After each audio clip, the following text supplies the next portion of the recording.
नमस्कार साथियों, डॉक्टर संग्राम पाटिल बात कर रहा हूँ।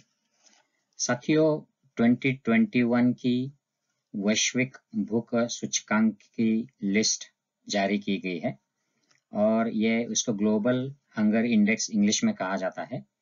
और इसके ऊपर भारत सरकार के एक मिनिस्ट्री ने, जो संबंधित मिनिस्ट्री है, इसकी मिनिस्टर स्मृति जुबिन ईरानी है, उन्होंने ऑब्जेक्शन रेज किया है और इस सिलसिले में ये वीडियो है। तो मैं इस वीडियो द्वारा आपको ये जानकारी देने का प्रयास करूंगा कि ये हंगर इंडेक्स सही में क्या है, इसके क्या क्या फैक्टर्स होते हैं और ये किस तरीके से तैयार किया जाता है, और जो गवर्नमेंट की मिनिस्ट्री ने जो ऑब्जेक्शन रेज किए हैं, क्या ये जायज है या उससे हमें कुछ सीख लेनी चाहिए, बजाय इसके कि उस पर ऑब्जेक्शन ले और उसको गलत डिक्लेयर करें। तो ये कुछ डेटा है, ये सारा जो डेटा है ये मैंने ऑफिशियल जो रिपोर्ट पब्लिश हुआ है ग्लोबल हंगर इंडेक्स 2021 उसका ये डेटा है। और ये डेटा दो इंटरनेशनल रेप्यूटेड एनजीओज है, कंसर्न वर्ल्ड वाइड और वेल्थ हंगर हेल्फे। ये दो, एक जो कंसर्न वर्ल्ड वाइड ये आयरिश है और ये दूसरी वाली जो है वेल्थ हंगर हेल्फे, ये जर्मन एजेंसी है। ये इस डेटा को कलेक्ट करती है हर साल और इसको पीयर रिव्यू मतलब साइंटिफिक इसका रिव्यू करके ही इसको पब्लिश करती है हर साल। उसके पिछले साल का साल 2 साल 3 साल का डेटा कलेक्ट करके उसके ऊपर ये इंडेक्स बनाई जाती है। तो इसको जो 116 जो इसके कंट्रीज इसमें इंक्लूड की गई है, उसमें भारत का नंबर 101 है, नीचे से 16वां नंबर है।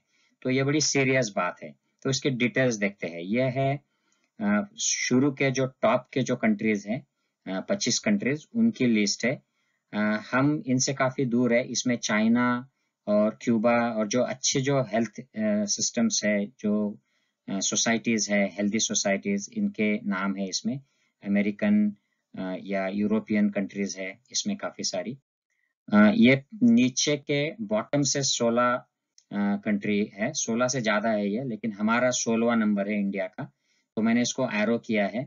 और जो 2000 पिछले कुछ सालों में, 2 दशकों में हमारी जो इंडेक्स है ये कम हुई है। तो हमारी जो भुखमरी जो होती है, ग्लोबल हंगर इंडेक्स है, ये कम हुआ है। तो ये अच्छी बात है, लेकिन in comparison to the whole world ये कम होने की जो रफ्तार है, स्पीड है, ये कम है।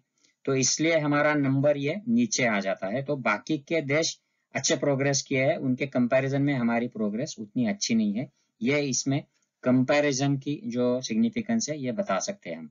तो नीचे की जो 16 वाली कंट्रीज है उसमें अफगानिस्तान है, नाइजीरिया है, कॉन्गो रिपब्लिक है और लास्ट में सोमालिया है। इनसे हमारी कंट्री जो है इन 16 कंट्रीज के साथ कंपेयर हो रही है। तो ये बड़ी बुरी बात है हमारे लिए, कुछ अभिमान की बात नहीं है, गर्व की बात नहीं है।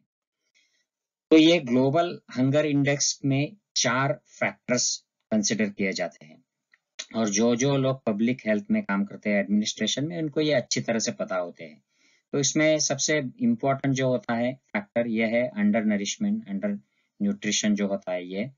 फिर चाइल्ड अंडर न्यूट्रिशन के जो 2 फैक्टर्स होते हैं, एक होता है स्टंटिंग और दूसरा होता है वेस्टिंग। तो ये भी उसमें कंसिडर किए जाते हैं। तो पहला फैक्टर हो गया माल न्यूट्रिशन, कुपोषण, चाइल्ड स्टंटिंग और वेस्टिंग। इनके मैं एक्सप्लेनेशन अगली स्लाइड में दूंगा। और फोर्थ जो फैक्टर है चाइल्ड मोर्टेलिटी, 5 साल के नीचे जो मृत्यु की दर होती है, ये 4 फैक्टर इसमें कंसिडर किए जाते हैं। तो इन चारों फैक्टर्स के जो एक्सप्लेनेशन है कि अंडर न्यूट्रिशन का मतलब है कि आपकी पॉपुलेशन जो है उसको इनसफिशिएंट न्यूट्रिशन मिल रहा है, इनसफिशिएंट कैलोरी इंटेक है जो मिलना चाहिए। यूएन फूड एग्रीकल्चरल ऑर्गेनाइजेशन के डेटा से जो इंफॉर्मेशन मिलता है कि जितना मिलना चाहिए उससे कम मिल रहा हो तो ये अंडर न्यूट्रिशन, माल न्यूट्रिशन हो गया।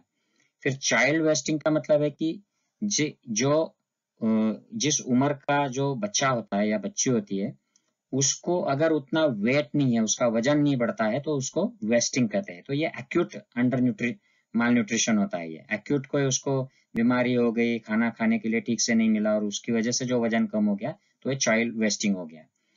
चाइल्ड स्टंटिंग जो है कि किसी उम्र के बच्चे को या बच्ची को अगर उतनी हाइट नहीं अचीव होती है, वो उतने ऊंचाई नहीं होती है उनकी, तो वो क्रोनिक माल न्यूट्रिशन, लॉन्ग टर्म अगर उनको कुपोषण हो जाता है तो ये चाइल्ड स्टंटिंग हो जाता है, वो छोटे रह जाते हैं। चाइल्ड मोर्टेलिटी है बड़ा इंपॉर्टेंट फैक्टर है, और मोर्टेलिटी तो अलग अलग फैक्टर्स की वजह से होती है, न्यूट्रिशन है या और भी वजह उसमें होती है, कोई कल्चरल है, हेल्थ केयर सर्विस आपकी है, तो ये अलग अलग वजह है। लेकिन न्यूट्रिशन अगर इनएडिक्वेट है तो उससे उनकी इम्यूनिटी कम होती है, माइक्रो न्यूट्रिएंट्स उनको कम मिलते हैं, तो उसकी वजह से जो अलग अलग बीमारियां है उसमें बच्चों की मोर्टेलिटी बढ़ जाती है, मृत्यु की रिस्क बढ़ जाती है। इसलिए ये चाइल्ड मोर्टेलिटी है इंपॉर्टेंट फैक्टर्स में होता है। ये चारों का एक आंकड़ा मिला के एक फॉर्मूले में डाल के उसका ग्लोबल हंगर इंडेक्स तैयार किया जाता है, और उसके फिर इंडेक्स के हिसाब से एक लिस्ट की जाती है, रैंकिंग की जाती है, उसमें हम 116 में से 101वें नंबर पे हैं। तो काफी सीरियस बात है। तो 0 से 100 तक के ये आंकड़े फार्मूला से जनरेट होते हैं। 0 से 10 अगर ग्लोबल हंगर इंडेक्स है तो ये काफी सेफ सिचुएशन है, ग्रीन जोन आप देख सकते हो। फिर फेंट ग्रीन 10 से 20 तक, फिर ये येलो या पिंक जोन है 20 से 35 तक, ये सीरियस है, सीवियर सिचुएशन है। तो उसके बाद में अलार्मिंग सिचुएशन है 35 टू 50, और 50 प्लस जो है ये एक्सट्रीमली अलार्मिंग सिचुएशन है। तो इसमें जो अलग अलग चीजें इसमें इस्तेमाल की जाती है, यूज किया जाता है, ये सबसे पहले ये ग्लोबल हंगर इंडेक्स, इसके फायदे क्या है? तो ये हमको प्रोग्रेस ट्रैक करने के लिए मदद करता है कि आप ग्लोबल प्लेटफॉर्म पे पिछले साल कौन से नंबर पे थे, अब उनके कंपैरिजन में कौन से नंबर पे हो। आपका इंडेक्स पिछले साल अगर 35 था तो आज इस साल कितना है, ये इंप्रूव हुआ कि नहीं, तो ये ट्रैकिंग के लिए इंपॉर्टेंट है। तो इससे कंट्रीज, गवर्नमेंट्स डिसीजन ले सकते हैं, हेल्थ केयर सर्विस अपनी कुछ सीख ले सकती है, सबक ले सकती है कि हमें क्या करना चाहिए, क्या नहीं करना चाहिए, और कैसे प्रिपरेशन करनी चाहिए ताकि ग्लोबल हंगर इंडेक्स हमारी इंप्रूव हो जाए। दूसरा कि कंपैरिजन कर सके कि उससे कंपैरिजन से फिर कौन से फैक्टर यूरोप में अच्छे हैं, तो उसके ऊपर से भी हम सीख ले सकते हैं कि उनकी तरह हम अगर चीजें करें तो हमारे भी बच्चों में माल न्यूट्रिशन कम होगा, ग्लोबल हंगर इंडेक्स जो है ये हमारी भी कम हो जाएगी। तो ये कंपैरिजन अलग अलग स्टेट्स में अगर अलग अलग इंडेक्स है तो उनसे भी हम सीख सकते हैं, वैसे उस तरीके की योजनाएं हम इम्प्लीमेंट कर सकते हैं, और ओवरऑल इससे अवेयरनेस बढ़ता है, अंडरस्टैंडिंग बढ़ती है इस सब्जेक्ट की। और किसी देश का अगर ग्लोबल हंगर इंडेक्स पुअर है, जैसे अभी इंडिया का पुअर है, तो ये क्यों पुअर है, तो उसकी कारण मीमांसा जो है उसमें कुछ फैक्टर्स है कि आपका फूड अवेलेबल नहीं है ठीक से, अगर अवेलेबल है तो उसकी क्वालिटी ठीक से नहीं, उसमें कुछ अच्छे प्रोटीन्स, मिनरल्स, माइक्रो न्यूट्रिएंट्स या विटामिन की कमी है, अनहेल्दी फूड की प्रैक्टिसेस है, और चाइल्ड केयर की जो सर्विसेज है, हेल्थ केयर फैसिलिटी या अदर फैसिलिटीज, वो अच्छी ठीक से नहीं है, अनहेल्दी एटमॉस्फेयर एनवायरनमेंट है, आपके समाज में शांति नहीं है, वॉर या दंगा फसाद चलते रहता है, माइग्रेशन होते रहते हैं, poor economy, poor employment status, जो कल्चरल एस्पेक्ट है जिसमें चाइल्ड की केयर होनी चाहिए, वो वहां पर जो कल्चर है वो ठीक से इन चीजों को सिग्निफिकेंस नहीं देता है, वो अलग ही चीजों में लगे रहते हैं, तो ये भी इम्पैक्ट करता है। और कोई अनफोर्सिन सर्कमस्टेंसेस आ जाते हैं, जैसे 2020 से 2021 तक हम कोविड-19 का सामना कर रहे थे, तो इसमें काफी सारी चीजें हो गई, अनएम्प्लॉयमेंट हो गया, राशन ठीक से नहीं मिला, बच्चों को वैक्सीनेशन ठीक से नहीं मिला, स्कूल मील्स नहीं मिले, तो इसकी वजह से हंगर इंडेक्स बढ़ जाता है।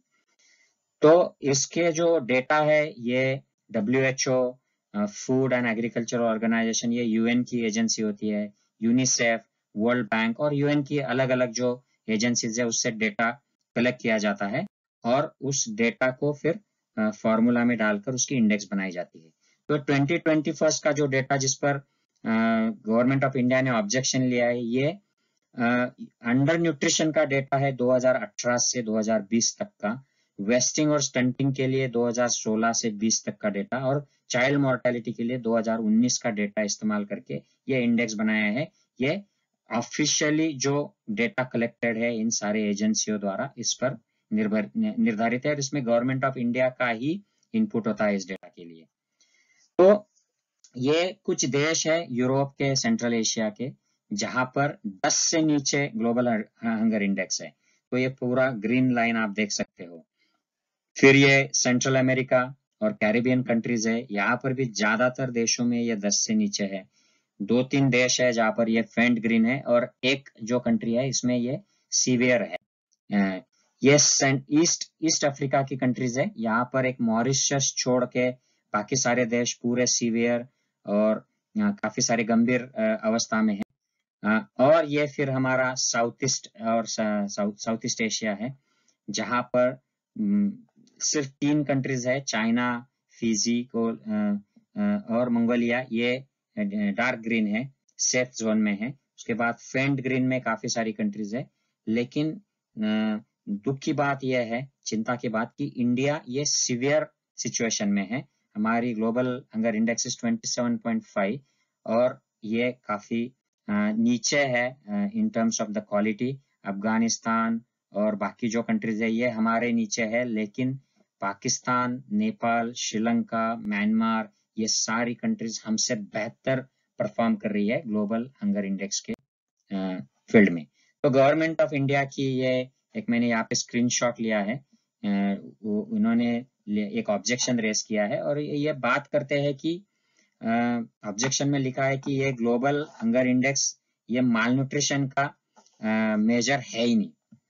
तो ये थोड़ी सी हंसने वाली बात है कि इन्होंने ऐसे उसके ऊपर ही ऑब्जेक्शन कर दिया है।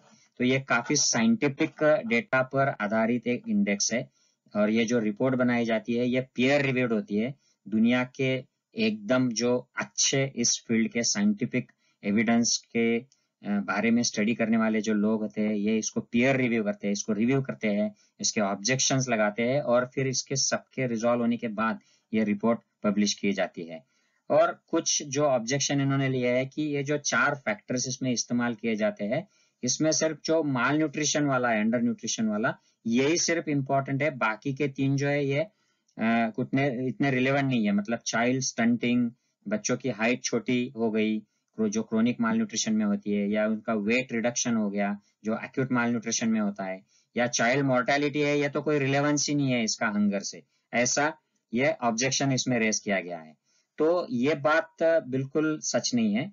मोर्टेलिटी, तो ये तो रिपोर्ट में भी बताया गया है कि मोर्टेलिटी न्यूट्रिशन से भी रिलेटेड होती है, और अदर फैक्टर्स जो है एनवायरमेंट या हेल्थ केयर सर्विसेज, इनसे भी रिलेटेड होती है। लेकिन न्यूट्रिशन, अगर माइक्रो न्यूट्रिएंट्स और क्वालिटी न्यूट्रिशन नहीं मिला, तो ऐसे बच्चों में अगर कोई बीमारी होती है तो इनमें मोर्टेलिटी बढ़ जाती है। ये तो रिपोर्ट भी एक्सेप्ट करता है, तो इसमें ऑब्जेक्शन लेने वाली कोई बात नहीं है।